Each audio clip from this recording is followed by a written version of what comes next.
Y'all, I just got home from seeing Black Klansman, and it is necessary viewing. So good. It's set in the 1970s. This movie is not a period piece. It's not meant to depict a different time. It is clear that Spike Lee sees parallels between the Black experience in the past and our country today, and let me just say, he is not subtle about it. Don't worry, I'm not going to spoil the movie for you, because I want each of you to get the chance to go and see it for yourself. But it got me thinking that it's a testament to the power of movies to teach us about history. But what if you don't like reality? What if you want an escape from the intensity of the news? What if you don't want to spend your free time being forced to learn about things that happened in the past? Ugh. What if you'd rather watch fictional characters fly spaceships and parade in pageants to the death? Well then, today you've come to the right place. I'm tired. I'm stressed. I'm anxiously anticipating starting a new school year next week. So I needed a break, an opportunity to think about the lighter side of history. So today, I'm doing what all history teachers do at some point. I don't want to teach today. Let's just pop in a movie.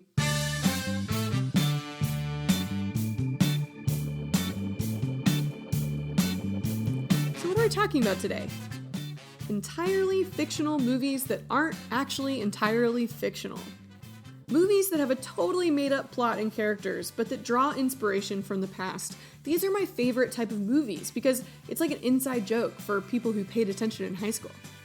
Everyone else is sitting in the theater thinking they're being transported far off into a fantasy world, but you and I know that we're actually learning something. Haha, suckers, Marvel tricked you.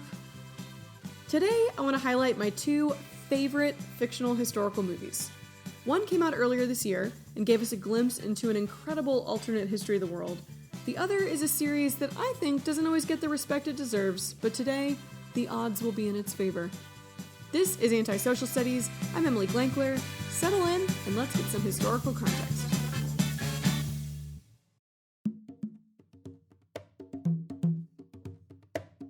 Act 1. Black Panther. First, obvious spoiler alert. For Act 1, I'm going to be talking about Black Panther. So if you haven't seen it, if you don't yet know what a Wakanda is or how many war rhinos it takes to win a battle, you shouldn't listen to this section. Skip to minute 24 to hear me rave about the Hunger Games, and then come back to this section once you've watched the movie. And please watch the movie. Okay, you have been warned. So I know that I'm not the first to point out that Black Panther is incredible. Oh my gosh, I loved every second of it. But as someone who seriously is not sure if she's ever seen another Marvel movie, like this isn't a joke, is Wonder Woman part of the Marvel universe? If so, I've seen that. But I loved Black Panther because it was so steeped in history. First, quickly, in case you don't remember the movie very well, let's go through a brief rundown of what happens.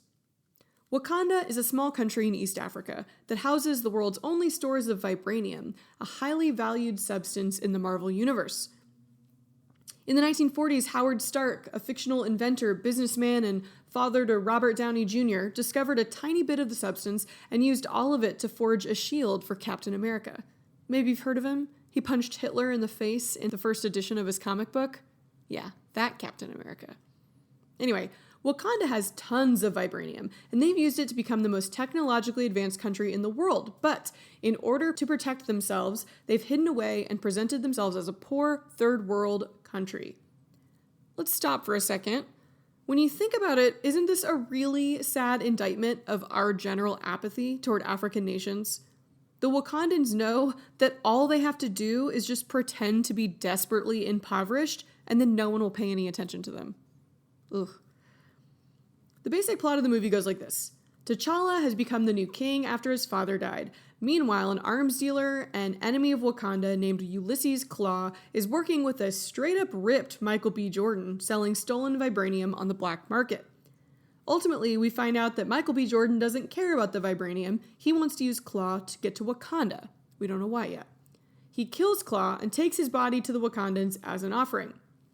When he gets a meeting with King T'Challa and his advisors, he tells them that he isn't Michael B. Jordan. He's actually T'Challa's cousin. What? Gasp.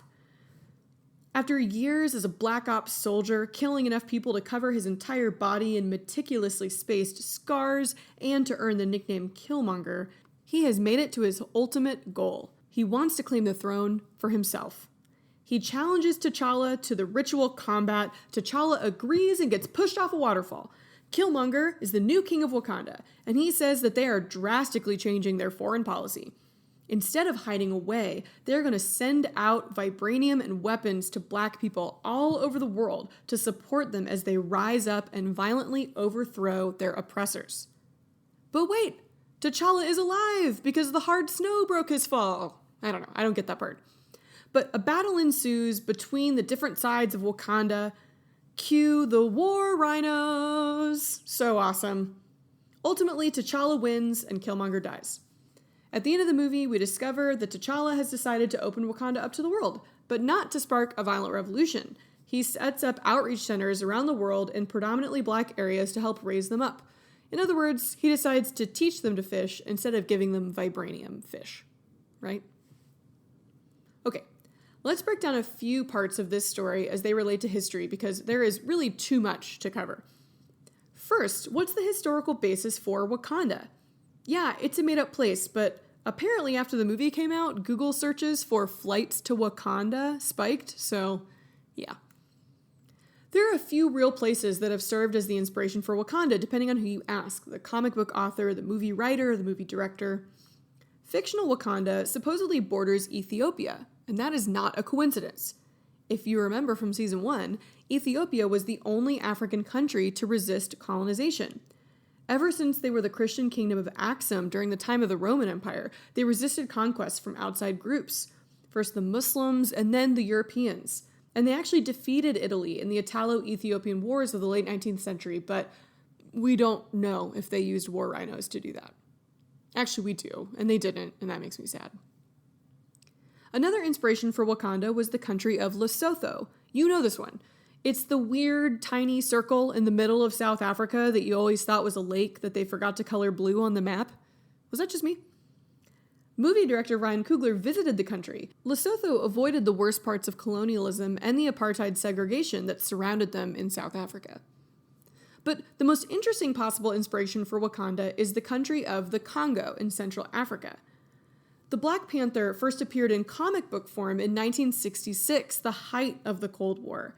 And at that time, the real world was watching another epic struggle between the US and the Soviet Union for the most powerful substance on Earth to power their weapons, uranium. And where were the richest deposits of uranium? Well, just ask Albert Einstein, who wrote to FDR in 1939 about developing an atomic bomb. Quote, "The most important source of uranium is in the Belgian Congo." Just 6 years after that letter was written, uranium from the Shinkolobwe mine in the Congo was used in the bomb dropped on Hiroshima. When the Congo became independent from Belgium, the US and the Soviet Union both tried desperately to control the new government. One part of the country seceded and civil war ensued. After new president Patrice Lumumba asked for help from the UN and was ignored, he turned to the Soviet Union for help. Eventually, Lumumba was assassinated, and the US supported his opponent, Joseph Mobutu Sese Seko. Remember him? He's one of the African dictators and all-around really bad dudes that I talked about last season. He's the guy that stole so much money from his own country that political scientists coined his government a kleptocracy. Anyway, the US supported that guy in an effort to indirectly control the uranium-rich country. So, Wakanda's tactics make a lot of sense historically. If you are a country in the Southern Hemisphere, you do not want the West to find out that you have valuable natural resources. Just look at the silver mines of Potosi in Peru, the gold and diamonds in Southern Africa, negative shout out to Cecil Rhodes, the spices of India, or the tea, silk, and everything else luxurious in China. All in all, it's a good call, Wakanda. But that's what makes Black Panther such an interesting premise. It gives us a look at what might have happened to Africa if they had avoided all of the history that I've been talking about.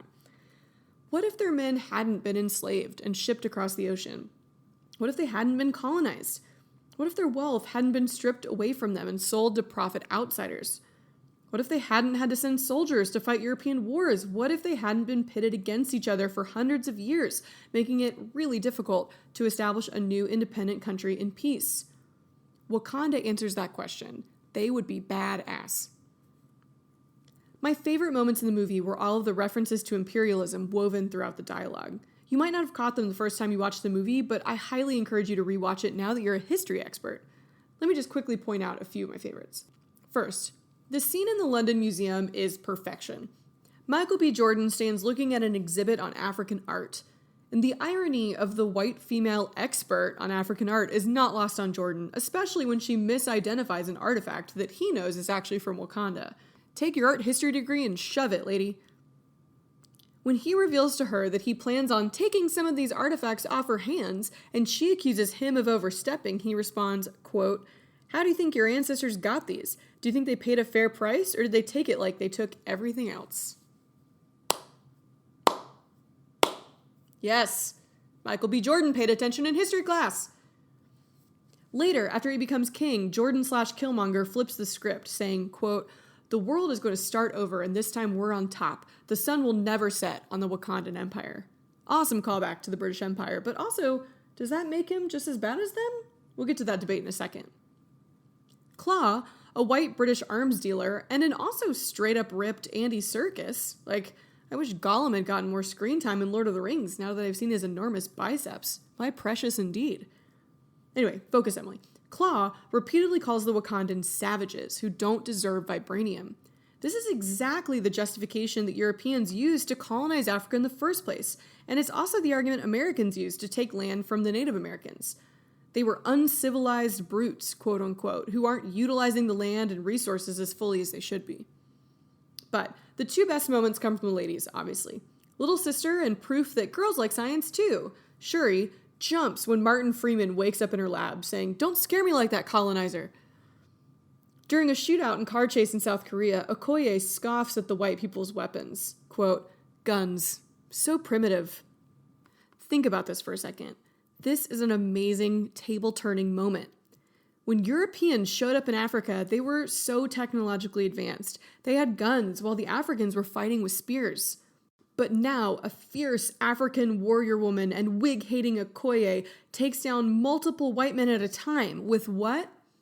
A spear. So good. Before we move on, a quick note about our two white guys, Andy Serkis and Martin Freeman. I love this. The film has completely subverted the typical Hollywood movie with a main cast of black actors and just two token white guys. And those two white guys get pigeonholed into one-note characters. They're either the thuggish dealer or the boring but affable guy who kind of just stands in the background to add a little diversity to the screen. Man, I love me some Martin Freeman. But this is what's been happening to black actors and really all actors of color throughout movie history, and it's so great to see them literally flip the script. All right, there's obviously a ton of references to other African culture that pops up throughout the movie. A big one is reverence toward their ancestors and the belief that the afterlife is an ancestral plane where you will be reunited with your loved ones. This was an important fact for slave traders who tried to prevent slave suicide by cutting up the bodies of those who died so that they couldn't travel to their homeland in the afterlife. Brutal. But I'm definitely not an expert in African culture, and there are a lot of people who've done a much better analysis of the art, fashion, and other cultural elements of the movie, so I'm going to leave that to them. The last thing I want to talk about is the central conflict of the movie. What should be Wakanda's relationship to the world, especially the black community? This conflict boils down to three opinions. Most conservatively, T'Challa wants to keep Wakanda completely closed off to protect his people from the outside world. To this, Killmonger has the wonderfully historical rebuttal, quote, "Didn't life start right here on this continent, so aren't all people your people?" Shout out to East Africa, cradle of humanity. In the middle of this debate, Nakia, beautiful, badass Nakia, wants to open up Wakanda because it's too hard to keep turning a blind eye to the suffering in the world when she knows that Wakanda could help. I mean, obviously the woman is ultimately right, and this is the path T'Challa chooses, although he'll present it like his own idea. Typical. The most radical perspective on the conflict comes from Killmonger and his father, R.I.P. Sterling K. Brown. They both have watched for too long as black people have continued to be oppressed. Remember, Killmonger grew up in Oakland, and in the late 80s, the crack epidemic caused Oakland to be one of the most crime-ridden cities in America. Oakland was also home to anti-establishment hip-hop and rap artists like Tupac Shakur. So Black Panther hits at a debate that's been ongoing throughout African American history. How to best resist oppression. We've seen this in multiple forms, especially since emancipation, but I think the movie is best represented by a debate that was occurring at the turn of the 20th century in the United States. In the South, Jim Crow was firmly entrenched. Reconstruction had ended, and white Southerners had taken back the reins of power, passing laws and supporting groups that disenfranchised, intimidated, and killed Black people. And Black leaders had different opinions about how to overcome these obstacles. First, there was Booker T. Washington. He's our T'Challa for the sake of this conversation. He was an African-American educator, author, and the most prominent Black voice in the Jim Crow South. He gave a famous speech that was nicknamed the Atlanta Compromise that essentially proposed that Black people should not directly challenge segregation and disenfranchisement right now. So it was a compromise made with white Southern leaders who said that they would allow Blacks to gain a basic education and economic opportunity if they just stopped pushing for full political equality. So Washington, like T'Challa, argued a more conservative path. First, gain economic independence through education and entrepreneurship. It's similar to the compromise that T'Challa and the previous king sort of struck with the world. If you leave us in our vibranium alone, let us build up our economy and our technology, we won't get involved in the global political struggle. Booker T. Washington's compromise was popular with middle-class African Americans and sympathetic whites who saw him as the least threatening of the Black leaders of his time. But many people, especially poor Blacks, saw Washington as a traitor for telling them not to fight for their political rights right now. They saw Washington as a coward, hiding away behind his books, choosing a path that was the safest and slowest route to equality. T'Challa at the beginning of the movie tried a similar tactic. He wanted to keep his people safe. Similar to Washington, who saw outspoken Black activists being arrested or worse, lynched. And so he hid away in the utopia of Wakanda. W.E.B. Du Bois was the most outspoken critic of Washington. Side note, Du Bois gets an awesome shout out in Black Klansman. You should go see it. So the two of them were contemporaries, and Du Bois actually spent a large portion of his awesome book, The Souls of Black Folk, devoted to taking down Washington and his Atlanta Compromise. He was not happy about this. Du Bois believed that Black people should settle for nothing less than complete equality. He was the first African American to earn a PhD from Harvard, and he was one of the founders of the NAACP. Through this organization, he pushed for a sustained political resistance in the courts and on the streets to improve the lives of Black Americans. Nakia is my Du Bois. She wants Wakanda to get out there and start really helping people. They both don't believe in outright violence or revolution, but they believe that they should be doing more to promote equality. Nakia could also be Dr. Martin Luther King Jr. if he wanted to shift this debate ahead about 50 years, but I'm going to talk about him and his ideas a lot in actually the next episode, so for now, we're going to stick with the early 1900s. Finally, we have Killmonger. As his nickname suggests, he is not opposed to violence as a form of resistance, and for this, probably his best historical counterpart would be Malcolm X, the philosophical opponent of Dr. King. Malcolm X argued that violence could be an appropriate tool, especially when you're fighting against a violent regime. But again, I'm going to talk about him next week. A quick aside on the Black Panther comic book hero versus the Black Panthers political organization. They actually both were coincidentally formed in the same year, 1966. I tried to find a connection, like if one was named after the other, and I couldn't. The Black Panthers Party was founded at first as an armed citizen patrol to act as a check on the Oakland Police Department. Basically, the police were brutalizing Black people, and so the Black Panthers decided, well, we're going to get guns and walk around and protect Black people from the police. Again, it's very intentional that Killmonger was raised in Oakland, the home of the Black Panther Party. Images of young Black people in berets carrying guns terrified many, and fun fact, well, not so fun fact, prompted the NRA to support a ban on open carry weapons in California, just 1 year after the Black Panther Party was founded. Coincidence? That's weird. Anyway. Marvel actually tried to rename their character Black Leopard to distance themselves from the political affiliation, but it didn't stick. And the Black Panthers were painted as a totally violent organization, which wasn't untrue, but they also created community centers and provided social services to the Black community that had been largely ignored by the government. Okay, so besides the obvious links between Michael B. Jordan's character and Malcolm X and the Black Panther Party, I think Killmonger is also really similar philosophically to a Jamaican activist and predecessor to Malcolm X named Marcus Garvey. He was also a contemporary, although he was slightly younger, of Booker T. Washington and W.E.B. Du Bois, and Garvey's big idea was Black nationalism. Garvey believed that the only way Black people would gain power was if they ruled their own country, separate from white people. He believed that Blacks and whites would never be able to live in the same country peacefully. Du Bois, for his part, called him, quote, the most dangerous enemy of the Negro race in America. So obviously he wasn't popular with all African Americans. Garvey established the Black Star Line, a shipping company that would establish trade between Africans around the Atlantic Ocean, and it could send African Americans back to Africa to reconnect with their historical roots. Kind of like Killmonger in the movie, who travels from Oakland back to Africa to explore his historical roots in Wakanda. We see this idea of Black nationalism throughout Killmonger's story arc. He sees himself as part of a global community of Black people. And he laments that as a U.S. soldier, he, quote, took life from my own brothers and sisters on this continent, just so that he could eventually defeat T'Challa. He's furious, especially being raised in Oakland, that Wakanda has hidden itself away. Quote, where I come from, when Black people started revolutions, they didn't have the firepower. Where was Wakanda? And, quote, 2 billion people around the world who look like us. Their lives are a lot harder, but Wakanda could liberate them all. T'Challa responds to this argument by pointing out that if Killmonger goes through with his plan to arm Black people and help them overthrow governments, then isn't he no better than the colonizers? But Killmonger, like many Black people throughout the post-emancipation era who suffered so much at the hands of an often violent white regime, doesn't see it this way. Ultimately, Killmonger, like Marcus Garvey, sees Black-white compromise and coexistence as impossible, and he would rather die with his people as a proud Black man than live in a world of compromise. And Killmonger wins the award for best last words. Quote, just bury me in the ocean with my ancestors who jumped from the ships because they knew that death was better than bondage. R.I.P. Michael B. Jordan. In the end, T'Challa chooses the middle path. Obviously, it's the one his lady friend has been telling him to choose the whole time. Just listen to Nakia. The last scene shows T'Challa and Shuri in Oakland, where he's going to establish the first Wakanda International Outreach Center. Like his counterpart, Booker T. Washington, T'Challa emphasizes the importance of education.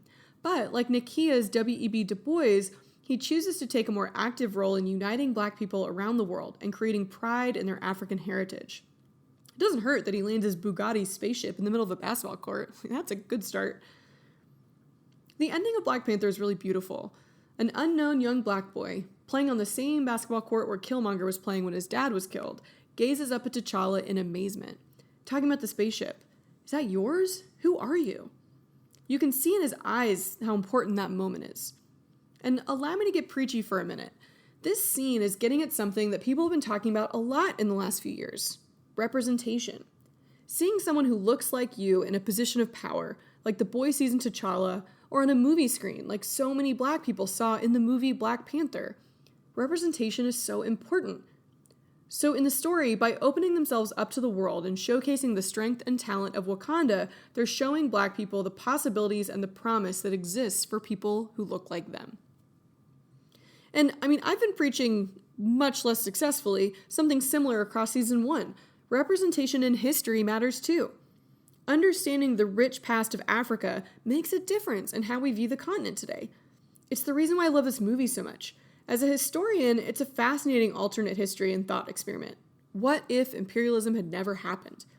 But it also sends an insanely critical message about the importance of telling everyone's story, not just the traditional narrative that says that Africa is a poverty-stricken continent that needs our help and is probably going to be ignored. There's always another side, an alternate history that exists alongside the textbook version. So, go on. Google flights to Wakanda. It doesn't hurt to keep looking for that alternate reality.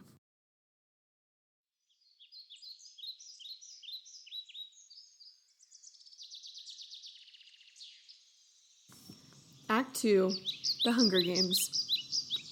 If you listen to Season 1, or you are a former student of mine, then you had to know we were going to talk about The Hunger Games at some point. That's basically why I started this podcast. It's just an excuse to, at some point, talk about how much I love these books and movies. I use this movie throughout the school year to explain topics across world history. I love it. Let's go.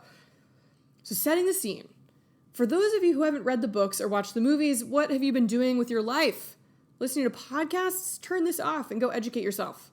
But obviously another spoiler alert. I'm going to talk about all of the books and movies, although I'm mostly going to focus on the first one. But you've been warned. War. Terrible war. The Hunger Games is set in a dystopian civilization in North America called Panem. Decades ago, there was a rebellion by the districts against the capital. The rebels lost, and the capital responded with the Hunger Games. Every year, each district sends 2 children to fight to the death on live TV. You know, typical stuff. The winner gets, well, to live, and wealth and a life of comfort. Until book 2. Really? Just like, let him live, Snow. What's wrong with you? Okay, even just with this basic premise, there is so much from history. For one, in the Hunger Games, social hierarchy and division is extremely important. The districts are all separate and can't communicate with each other. They're made to compete against each other to take attention away from corruption in the capital. And it's also to prevent them from ever joining together to rebel against the capital again. Good luck with that. We've seen this throughout history. Leaders have tried to divide civilizations to keep them from uniting against them. In the post-classical era, the early Islamic Caliphate, led by the Umayyads, declared Islam an ethnic religion, and so they split their empire between Arabs, who were allowed to join the faith, and non-Arabs, who were not. They were overthrown because of this, by the way. Right? President Snow should have learned a little bit about the Umayyads. We've seen this type of thing in so many other times in history, too. The Chinese Confucian system and the 5 basic relationships that strictly regulated everyone's place in society. Shocker, women are at the bottom. The Indian caste system that was introduced by the Aryan invasion, and the castas in colonial Latin America, who were divided up between mestizos, mulattos, peninsulares, and creoles, all with different rights and responsibilities. The higher-ups in the higher castas in Latin America were allowed to wear certain types of more ornate clothing, just like we saw in the capital in Panem. Beyond social division, the economic system in the Hunger Games is similar to mercantilism during the Age of Imperialism. All products are produced by the outlying districts, but they go through the capital, which retains most of the wealth. Also, each district aligns its entire economy around the production of one cash crop or industry, which means that on their own, they wouldn't have a fully functioning economy, so they need the capital. This is imperialism. District 12 can't eat coal, just like American colonies couldn't survive on sugar and tobacco alone. Although, between junk food and vaping, teenagers are trying their best. Moving away from the basic premise to the names. Y'all, almost every name in the Hunger Games is historically significant. Panem, the name of the country in the Hunger Games, is bread in Latin. And Latin students, I'm sorry in advance, I'm about to really poorly pronounce something, but in the Roman Empire, the government instituted a policy that they nicknamed Panem et Circenses. I don't know, it means bread and circuses. Basically, the idea was that if the emperors kept the people fed and entertained, they would not pay attention to the corruption and power plays amongst the political leadership. Sound familiar? The leader of Panem is President Coriolanus Snow. He's named after Gaius Marcius Coriolanus, a brutal Roman general who got into politics, but he was so unpopular that he was eventually deposed. Spoiler alert. Coriolanus was exiled, and he led enemy troops to besiege the city of Rome. He's later depicted by Shakespeare as siding with the wealthy aristocrats against the common people. Damn Donald Sutherland. Then there's Cinna, sweet Lenny Kravitz with your golden eyeliner.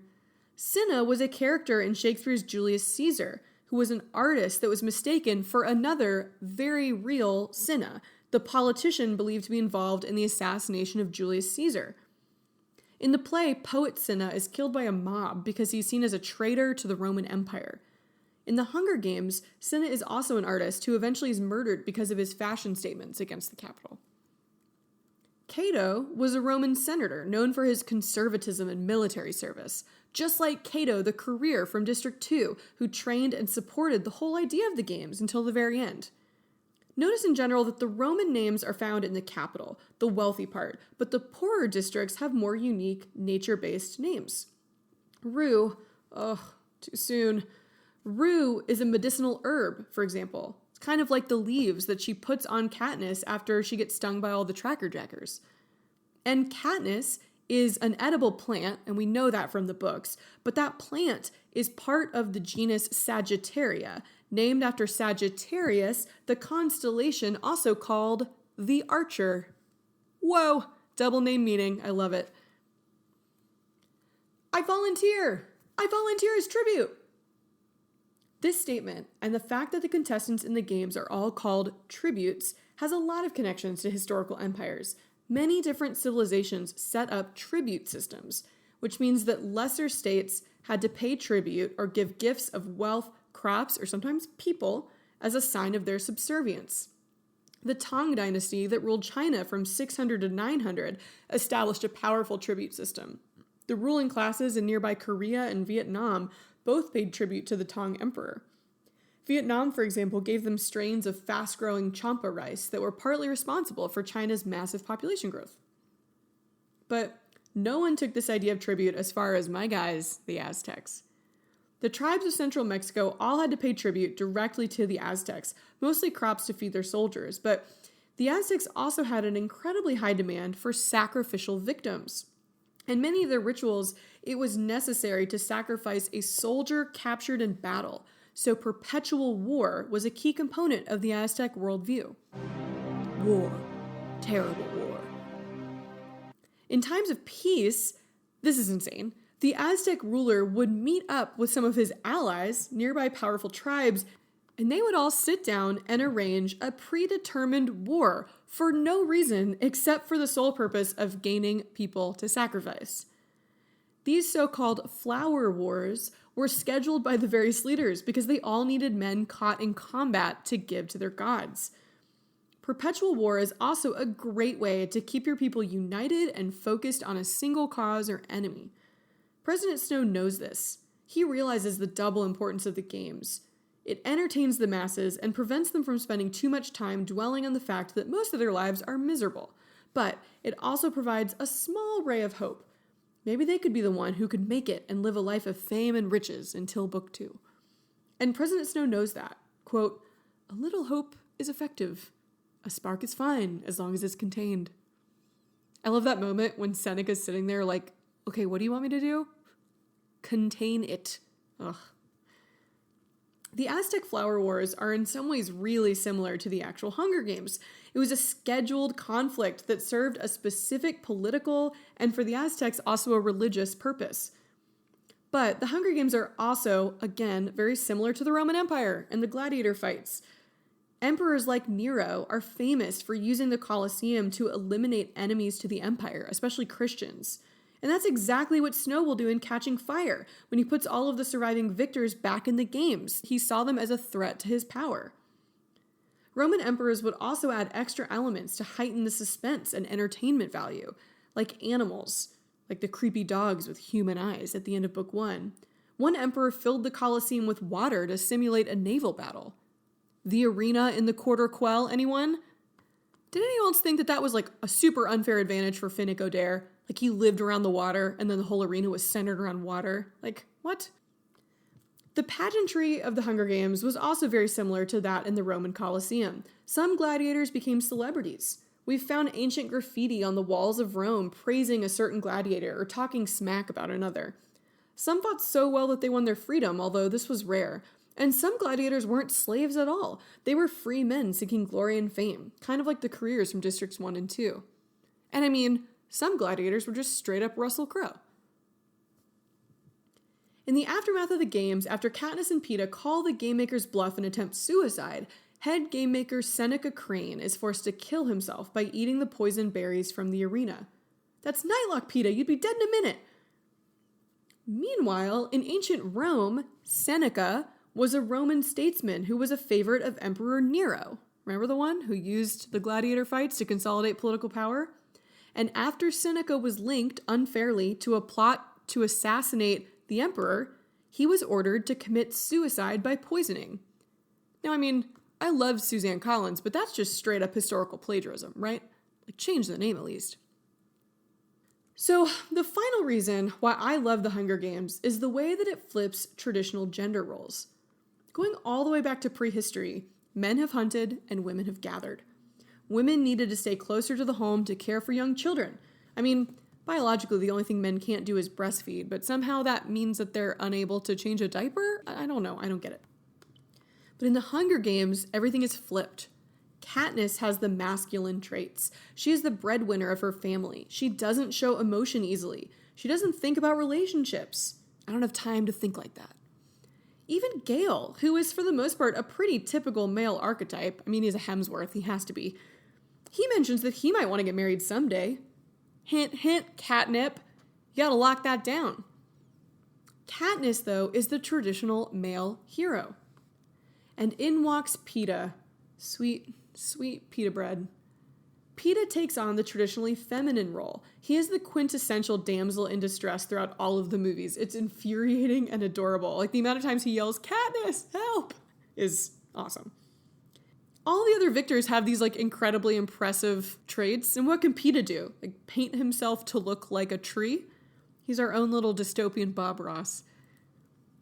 Peeta freely shares his emotions. He's artistic and sensitive. He's constantly in mortal peril, and he needs to be saved by Katniss. He's the traditional feminine role. But the perfect moment that encapsulates this point is the scene right after Katniss and Peeta are reunited in the arena. They go in search of food, and Peeta says, "I'll take the bow." I'm just kidding. I'll go pick some stuff. Y'all, Peeta is the gatherer, and Katniss is the hunter. I see you, Suzanne Collins, flipping those Paleolithic gender roles. While I wanted to mostly focus on the first movie and book, there are great allusions to history in the others as well. The creeping fog that stings Katniss in the rainforest arena during catching fire is incredibly similar to soldiers' descriptions of poison gas attacks in the trenches during World War I. And the third book and the last two movies, Mockingjay, is really a great depiction of the whole anatomy of a revolution that we talked about last season. Think about it. The people are unhappy with the current regime, so a lot of different groups join together to overthrow the unpopular leader, President Snow. But the new people in power, like Alma Coin and the former game makers, are not much better, and they don't institute a lot of change. So a more radical revolution takes place, spoiler, when Katniss assassinates President Coin. In the end, the survivors have to determine what to do with the perpetrators of the oppressive regime, the citizens of the capital. Again, war and revolution are way easier than peace. There's a roundtable debate amongst the leadership and the surviving victors about what to do. Do we forgive them or do we punish them? Katniss votes for a Treaty Versailles-style punishment, and this makes sense. She's never been a very empathetic leader anyway, and now she's hardened by her experiences. She wants to make President Snow pay. But others, like Sweet Sweet Peeta, sees that this will only perpetuate the divisions in their society. He votes for a more moderate, forgiving response that focuses on moving past the violence, similar to President Wilson's 14 points, or even the treatment of Nazi Germany after World War II. Peeta, like Michael B. Jordan, paid attention in history class. The epilogue of the book, not the terrible version of the epilogue in the last movie, it lets us know that Katniss ends up choosing Peeta because, of course she does, thank God, Peeta's the best. But she also has an interesting inner dialogue in the book as she holds one of her children, thinking about how will she tell this story one day. I love this. The end of the Hunger Games series is contemplating history and how it is created. Which makes sense, considering history is written by the victor.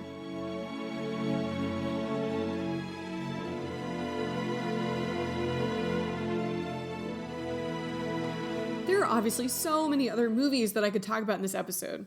Wonder Woman made me cry and has also provided the perfect clip to show my students when I teach about trench warfare. Gal Gadot strutting across no man's land deflecting German artillery is everything. I mean, Star Wars might be the original fictional history movie. Darth Vader's soldiers are called stormtroopers. It's literally the name of Hitler's personal army. But interestingly, Vader is not Hitler. Emperor Palpatine's rise from the chancellor to dictator does mirror the Nazi leader's slow climb in the 1930s, but George Lucas himself has said that his main inspiration for the film was Richard Milhous Nixon. Quote, "It was really about the Vietnam War, and that was the period where Nixon was trying to run for a second term, which got me to thinking historically about how do democracies get turned into dictatorships, because the democracies aren't overthrown, they're given away." End quote. Which makes you think, so if it's about the Vietnam War, which one's the United States? I mean, we're the empire, right? And the Vietnamese are the rebels, and the Jedi? I mean, he said that the adorable Ewoks were inspired by the guerrilla fighters, the Viet Cong. Makes you wonder. There are also tons of allusions throughout Star Wars to the Roman Empire, and the Jedi are like the medieval monastic soldiers of the Knights Templar. I mean, Reagan's whole plan to shoot Soviet missiles out of the sky was nicknamed Star Wars. There's so much in those movies that someone could write a whole book about it. In fact, someone did. You should read it. In 2012, it was a book called Star Wars and History by Janice Liedl and Nancy R. Reagan. Not that Nancy Reagan, although that would be incredible, right? The other example of a work of fiction that draws heavily on history is my first and truest love. Sorry, Zach. It's Harry Potter. I can't even get into this series right now, or else we would all be here for the next 7 hours, and I'm not joking. Ask my husband, who has to pull me out of my 1-year-old's bedroom every night as I try to keep him awake so that I can read him more of the Goblet of Fire. Like, we gotta get going, Leon. We gotta get through these books. I will have to do an entire episode on J.K. Rowling's masterpiece as soon as I've gotten over my grief about the series ending. For now, enjoy movies. Go back and watch Black Panther, watch The Hunger Games, find movies that claim to be fiction, and see how much they all lovingly plagiarize from history. And then, smugly tell all of your friends about it so that they know how smart you are. People love that.